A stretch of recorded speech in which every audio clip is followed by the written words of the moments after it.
ഗുരുതരമായി പരിക്കേറ്റ 100 പാലസ്തീൻ കുട്ടികളെ ഗാസയിൽ നിന്ന് ഇറ്റലിയിലേക്ക് വൈദ്യചികിത്സയ്ക്കായി കൊണ്ടുവരാനൊരുങ്ങി വത്തിക്കാൻ.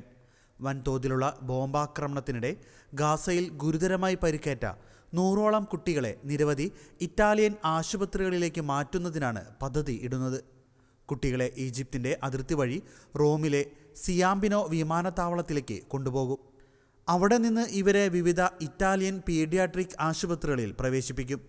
അടുത്ത ദിവസങ്ങളിൽ ആരംഭിക്കുന്ന ഓപ്പറേഷനിൽ ഗസയിൽ നിന്ന് 100 പാലസ്തീൻ കുട്ടികളെ വിമാനത്തിലും കപ്പലിലും എത്തിച്ച ശേഷം ഇറ്റലി ആശുപത്രിയിൽ ചികിത്സ നൽകുമെന്ന് പ്രതിരോധ മന്ത്രി ഗൈഡോ ക്രൊസെറ്റോ ബുധനാഴ്ച വ്യക്തമാക്കിയിരുന്നു. ഈജിപ്ഷ്യൻ തുറമുഖമായ അൽ അരീഷിൽ നിന്ന് പുറപ്പെടുന്ന സൈനിക കപ്പലായ വൾക്കാനോയിൽ മറ്റൊരു 30 പേർ ജനുവരി അവസാനത്തോടെ കുടുംബസമേതം ഇറ്റലിയിലെത്തും.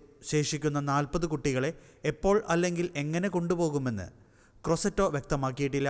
ഒക്ടോബർ 7-ന് തെക്കൻ ഇസ്രായേലി പട്ടണങ്ങളിലും താവളങ്ങളിലും അതിർത്തി കടന്ന് 1200 പേരെ കൊല്ലുകയും 253 പേരെ ബന്ദികളാക്കുകയും ചെയ്തതിനെ തുടർന്ന് പലസ്തീനിലെ തീവ്രവാദ ഗ്രൂപ്പായ ഹമാസിനെ ഉന്മൂലനം ചെയ്യാൻ ഇസ്രായേൽ സൈന്യം സമ്പൂർണ്ണ യുദ്ധം ആരംഭിച്ചതിനു ശേഷം 25,700 പലസ്തീനികൾ കൊല്ലപ്പെട്ടിട്ടുണ്ട്.